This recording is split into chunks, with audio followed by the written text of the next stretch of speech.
Warning, this game is being played on the Edge channel due to slight modesty concerns, body horror, and depictions of religion, magic, and soothsaying. Edge rating, high.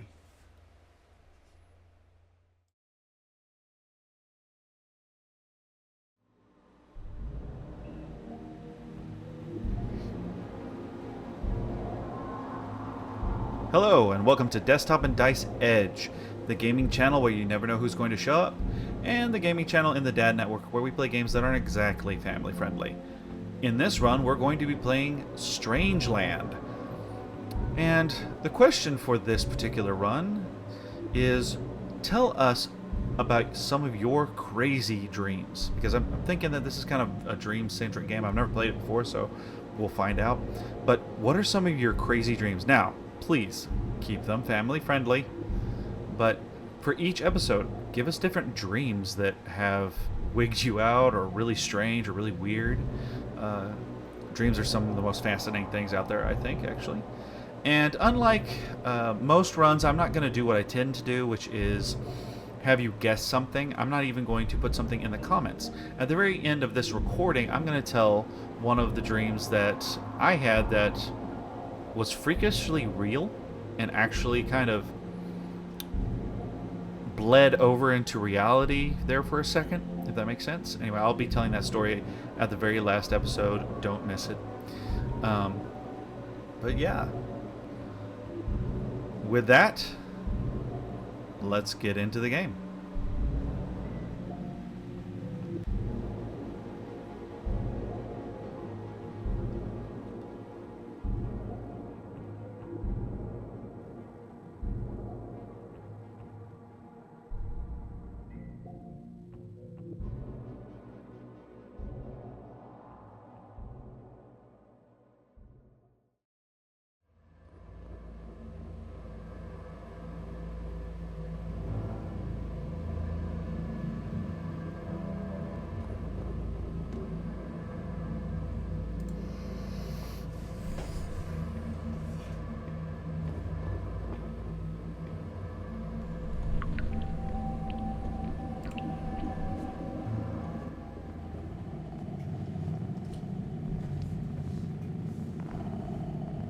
What the?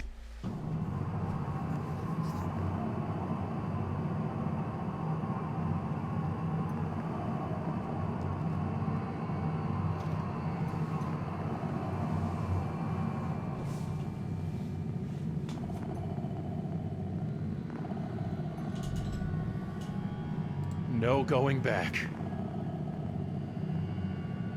It's a raven's head on my body. A nice change, actually.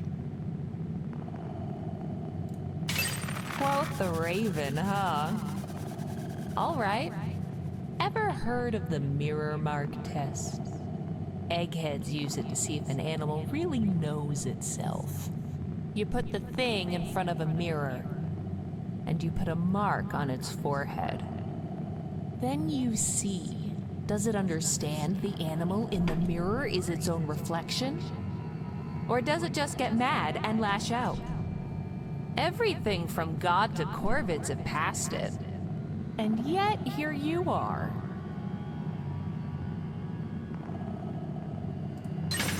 Oh, so you don't like the mirror?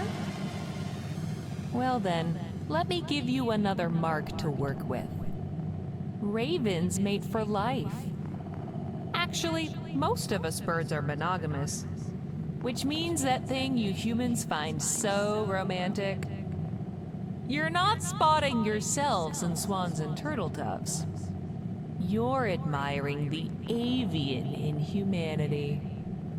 It's the closest you'll ever get to flying, really.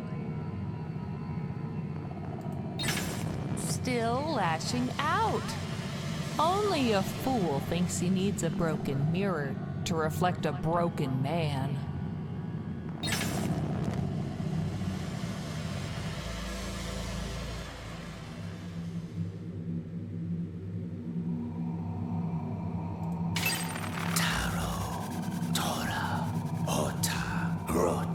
Mystic, sacred, mythic, profane.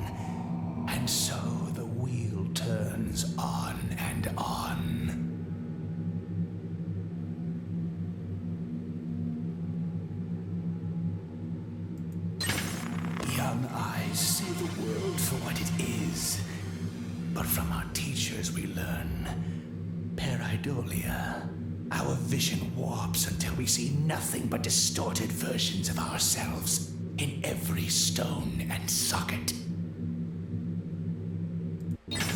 And when one sees his sin etched in every inch, he's left with no choice but blindness.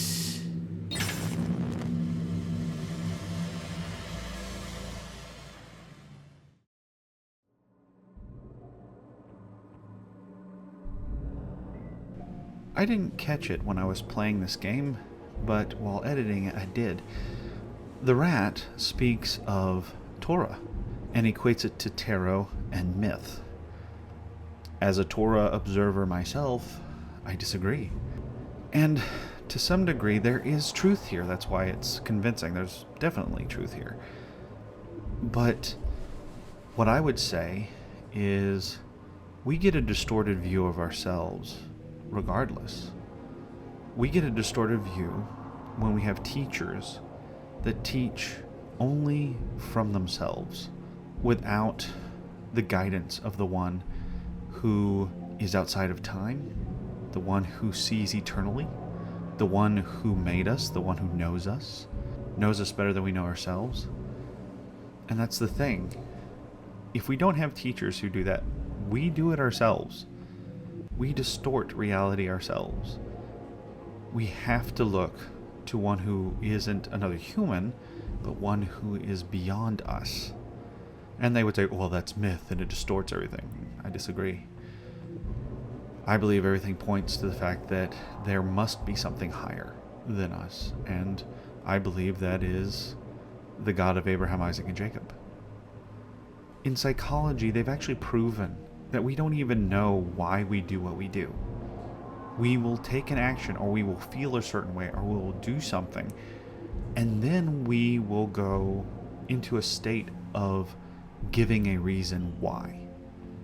We construct reasons why we do what we do after we do them, which suggests we don't even know ourselves. So, yes, another human teacher distorting our reality, yeah, but we don't even know. So we distort our reality. It is only looking to the one who made us, who built us, who knew us, that we will find the answers to who we are and why we're doing what we're doing. You know, and they've actually shown in psychology that part of the process of going through counseling and through therapy is helping the person get to a truer understanding of why they did what they did. Because there is what reasoning they gave, but oftentimes you have to unpack it and look at it closer to figure out you didn't give the right reason at first. There was a whole nother reason why you did that. This obviously would cause problems in communications between different people. Well, why'd you do that? Well, you're guessing as to why you did it. So you give your reason why you did it, or why you felt like you did.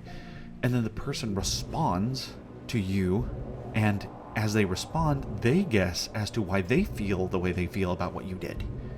And it goes back and forth, and together as a group we build this false reality, when we need, as a group, not even as individuals, we need to look to the one who knows and who will take us through the process. Now, I'm a big believer that there needs to be therapy for people, but I believe that teachers and therapists, and it says in scripture that it's iron sharpening iron, so fellow human beings working together, all these things need to be rooted in the one who actually knows, the one who built everything, the one who made reality. Otherwise we build a false reality that's broken and not something that we want ultimately. And that's the thing. Why would we want what we built? I'm just as broken as the human teacher. What I build is broken. It's faulty. It's gotten me into pain. It's done things. I have made choices that have brought me nothing but suffering. Why would I want to stick with that? And another, example of how we don't even know why we're doing what we're doing was an experiment where they put people into a room after giving them a quote-unquote drug, which really was just adrenaline. And some of our guessing has to do with we read other people and we guess that we're like them. So even then, we're building a false reality based on everyone around us. And so they'd give this person adrenaline, they'd have someone in the room acting giddy, and so the person would start feeling weird, and then they would start acting giddy because they would assume that that's what this does. Different person, give them adrenaline, put them in a room, and having someone act aggressive and angry.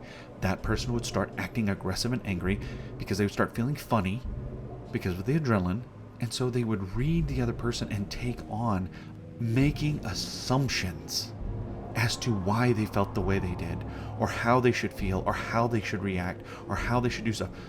What I'm getting at is, I agree, if we simply go off of human teachers, we will have a warped view. But what I'm trying to get at is, you don't need another teacher to warp your view. Where I totally disagree, young eyes see the world for what it is. No. Young eyes will tell you, or rather, a young voice will tell you what they see. But it does not mean that their reality is correct. They will be very honest with you on how they're perceiving it. But anyone who's raised a child will tell you that child's not perceiving correctly all the time. In fact, they perceive things incorrectly constantly. That's why we have to teach them. That's why they need a guiding force. Well, in Scripture, it talks about the fact that we need to be like children because we need to understand. We perceive incorrectly. Even our own feelings, even our own behavior, even what we do, we perceive incorrectly about ourselves.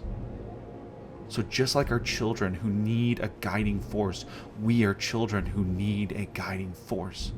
And what I think is so interesting is you have things like this that obviously speak of psychology, yet they want to make belief in that which we would call religious myth, and it distorts you and you need to leave it behind, when our own studies in psychology show the most psychologically stable people are those of faith.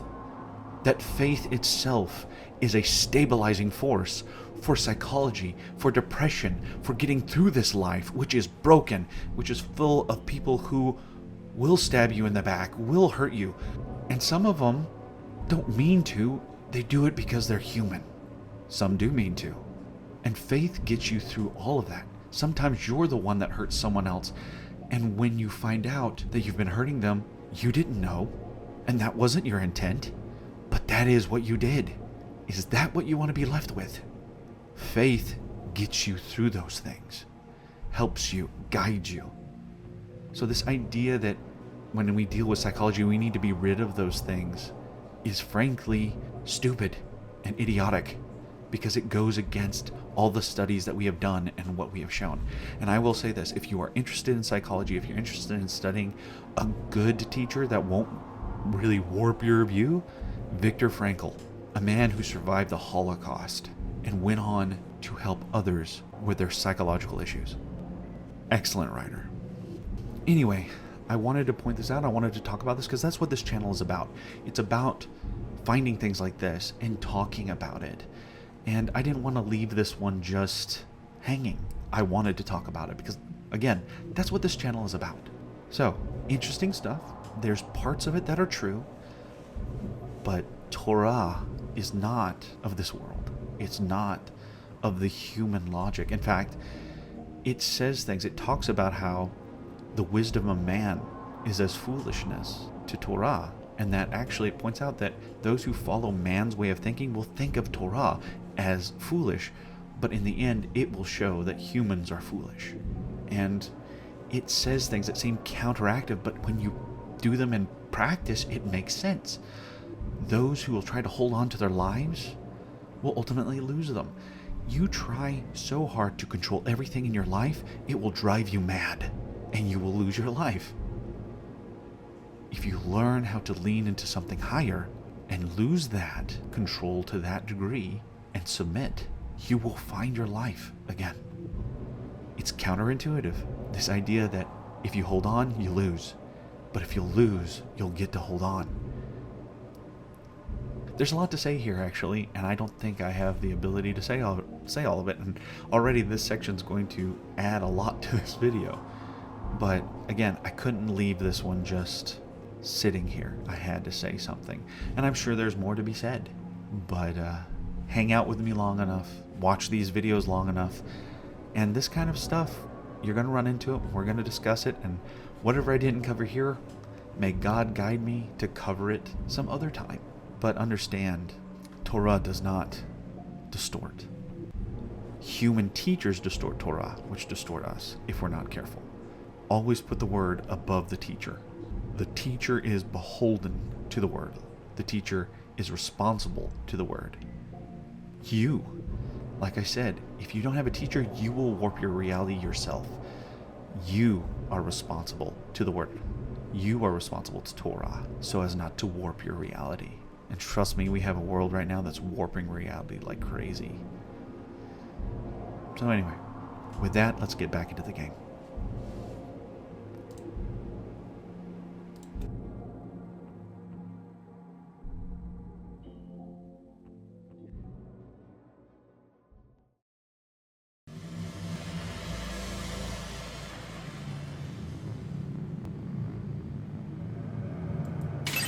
Did you think I was full?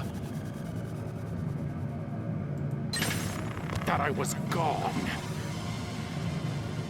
Hello?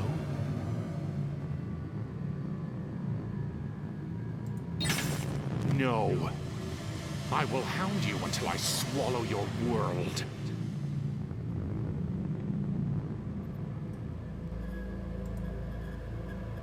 A little broken glass never hurt anybody, right?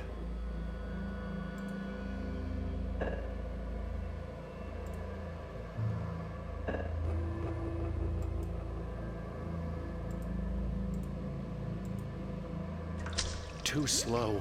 Always too slow.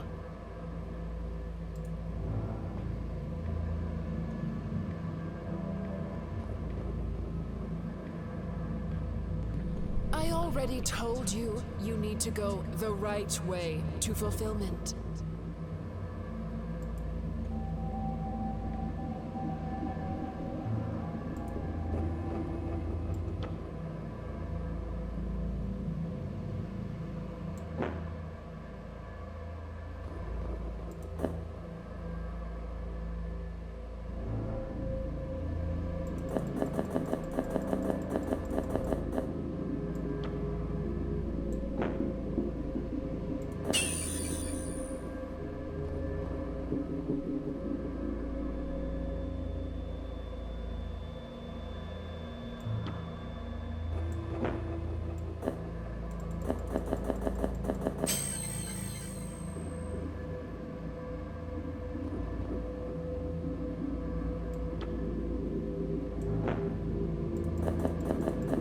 Well, it's progress.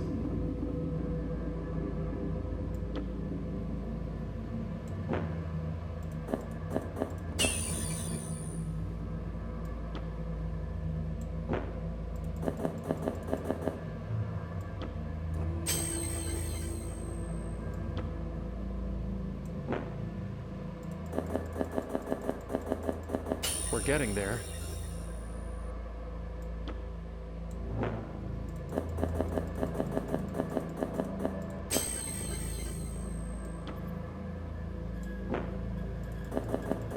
Almost got it.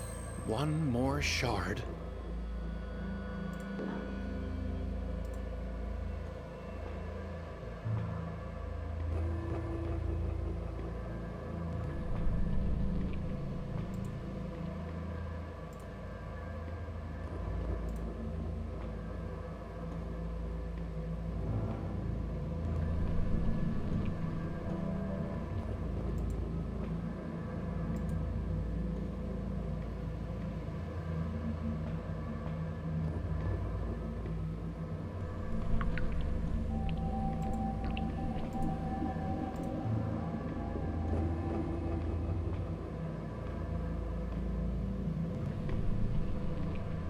Hey, a ladder just appeared back there.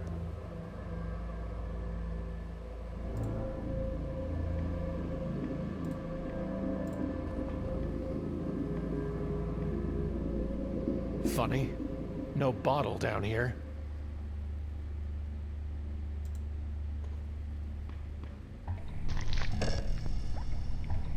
I don't want to touch it.